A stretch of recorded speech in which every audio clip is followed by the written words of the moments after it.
Amin. Lah sama-sama kita baca zikir dari membaca Ratib Al-Haddad.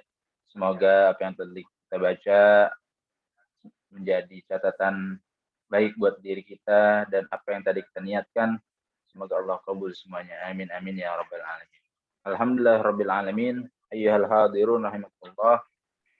Para penghuni Wisma Atlet, para pejuang yang selalu dalam lindungan Allah, alhamdulillah. Dalam kesempatan hari ini kita akan membahas yaitu tentang adab umat terdahulu yang ditahan di zaman Rasulullah SAW. Bismillahirrahmanirrahim. Alhamdulillah ya Rasulullah. Bahwasanya di setiap masa itu ada nabi yang diturunkan dan mempunyai umatnya masing-masing. Ya. Dan setiap nabi mempunyai cobaan dan ujian di dalam berdakwah. Ketika Nabi Nuh berdakwah kepada umatnya sekian lamanya, sampai-sampai dikatakan bahwasanya anaknya itu tidak mau mengikuti dakwahnya ayahnya yang bernama Kan'an. Sehingga Allah Subhanahu wa taala memerintahkan Nabi Nuh untuk membuat perahu di tengah padang pasir, yang tentunya itu menjadi olokan buat masyarakat pada saat itu, karena tidak masuk di akal seorang nabi, ya, pembuka agama membuat sesuatu yang tidak masuk akal. Kenapa tidak masuk akal? Ya karena membuat kapal yang besar di tengah padang pasir. Karena Nabi Nuh itu mengikuti perintah Allah, akhirnya dibuatlah. Setelah kapalnya jadi, Allah buktikan bahwasanya janji Allah atas orang-orang yang tidak mau mengikuti dakwahnya Nabi Nuh, Allah timpakan azab sekaligus kepada keluarganya, yaitu dalam peristiwa itu ada anaknya dan yaitu adalah salah satu azab-azab umat atau ya umat terdahulu, ya. Kemudian juga kita ketahui lagi bahwasanya ada umat Nabi Lut yang saat itu diporak-porandakan, ya. Karena apa? Karena tidak mau mengikuti dakwahnya Nabi Lut. Berlangsung lama sampailah masanya kepada Nabi Muhammad SAW. Bahwasanya Nabi Muhammad SAW berdakwah itu atau menyebarkan Islam itu tidak selama nabi-nabi terdahulu, ya, rentan waktunya. Nabi Muhammad SAW itu dakwah di Makkah itu kurang lebih sekitar 11 tahun. Kemudian hijrah ke Madinah 12 tahun dakwah di Madinah. Ya, tidak sampai 25 tahun masa dakwahnya Nabi Muhammad SAW setelah Nabi Muhammad mendapat risalah atau amanah, yaitu Al-Qur'anul Karim. Diangkat menjadi Rasul pada usia 40 tahun. Dari kurun waktu 40 tahun itu, usia 40 sampai Nabi Muhammad meninggal, itu dia tidak sampai 25 tahun berdakwahnya. Artinya dalam 25 tahun Nabi Muhammad berjuang menyebarkan Islam. Tentunya Nabi Muhammad ketika berjuang menyebarkan Islam itu bukan tidak ada penolakan, tidak ada ujian, tidak ada bahaya yang menghampiri Nabi Muhammad SAW. Sama seperti pendahulu-pendahulunya, ya, nabi-nabi terdahulu, bahwasanya setiap nabi itu ada ujiannya. Ya. Nabi Muhammad pun mengalami hal yang sama. Malah justru Nabi Muhammad lebih dahsyat lagi cobaannya menghadapi orang-orang yang tidak menyukai dakwahnya Nabi SAW. Kemudian Allah Subhanahu Wa Taala saya akan mengambil satu ayat di dalam Al-Quran, di dalam surah Al-An'am ayat 65. A'udzubillahi minasyaitonirrajim. Qul huwal qadiru ala an yab'atsa 'alaikum 'adzaban min fawqikum aw min tahti arjulikum aw yalbisakum syi'an wa yudhiqa ba'dukum ba'san ba'd. Unzur kaifa nusarriful ayati la'allahum yafqahun. Artinya adalah katakanlah wahai Muhammad bahwasanya Allah berkuasa untuk mengirimkan kepadamu azab, kepada orang-orang yang ingkar kepada Allah, dari atas kamu atau dari bawah kaki kamu, dari arah atas maupun dari arah bawah. Kemudian dalam firqah-firqah atau yang saling berseteru di antara kamu, dan menimpakan kekerasan sebagian kamu kepada sebagian yang lain. Perhatikan bagaimana kami menunjukkan silih berganti kebesaran kami agar mereka memahami. Nah, ketika turun ayat ini, Nabi Shallallahu Alaihi Wasallam itu termenung, artinya berpikir bahwasanya Nabi mempunyai ketakutan bahwasanya azab umat-umat Nabi terdahulu itu akan diberlakukan juga dengan umatnya Nabi Muhammad SAW. Oleh karenanya Rasulullah SAW itu memohon kepada Allah bahwasanya memohon agar agar Allah tidak menimpakan.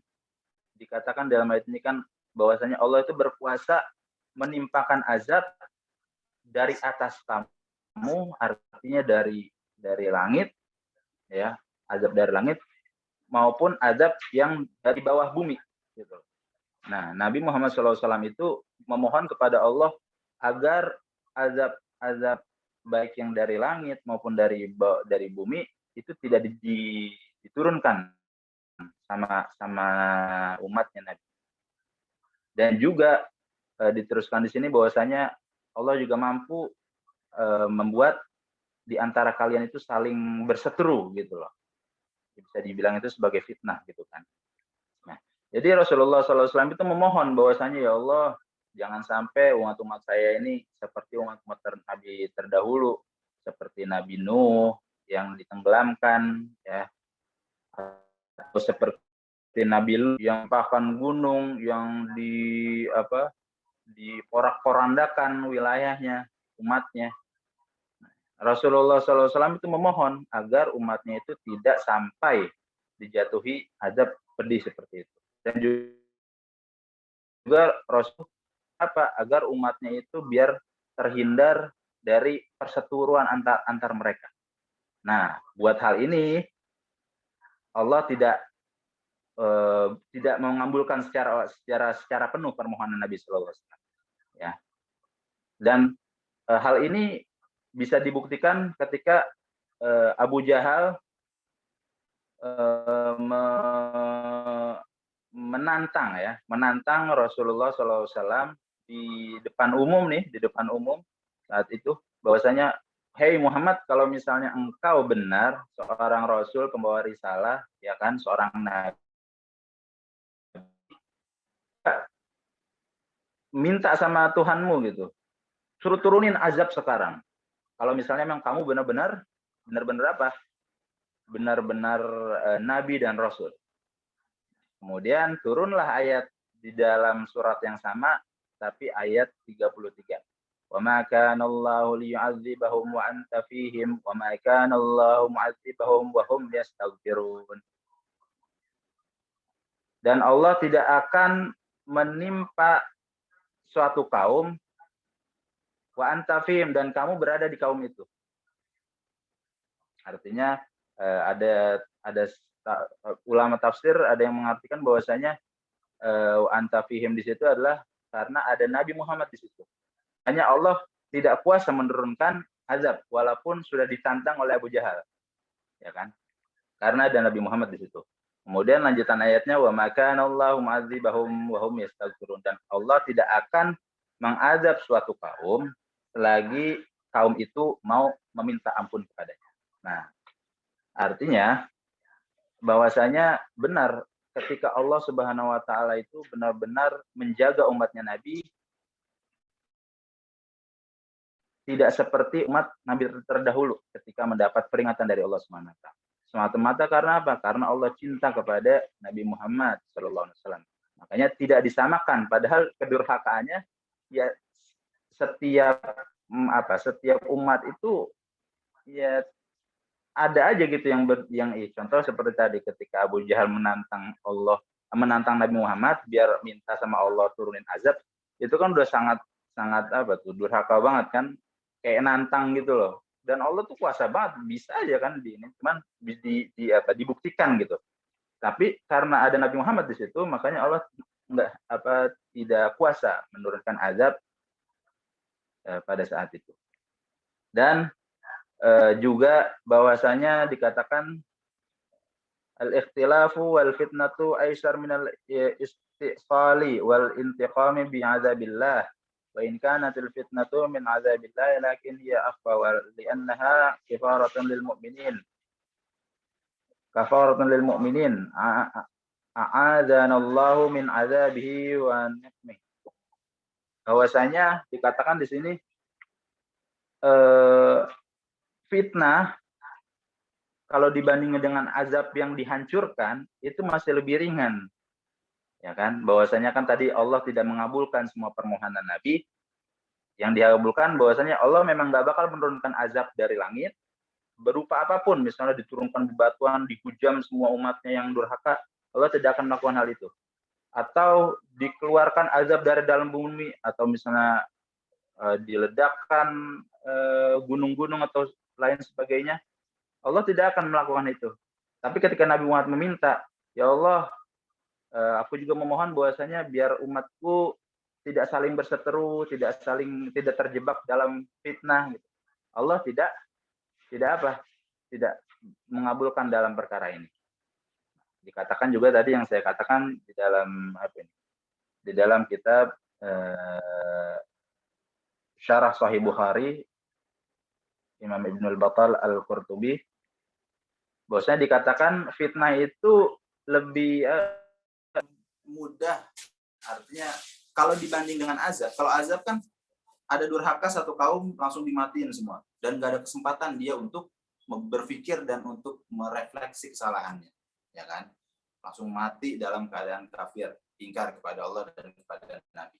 Tapi kalau misalnya diturunkan fitnah atau perselisihan, itu nanti ada satu titik dia itu bisa merefleksi apa yang tidak baik atau apa yang tidak tepat gitu. Masih ada kesempatan.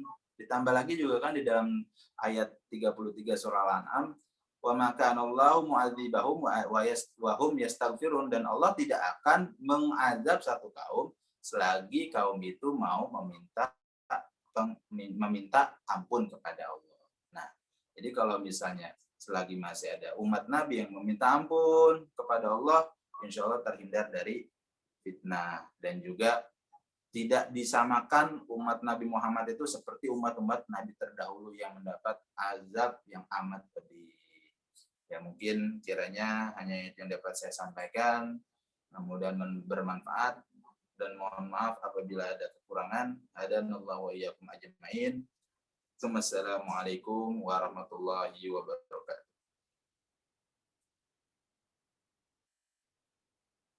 Sehat semua teman-teman.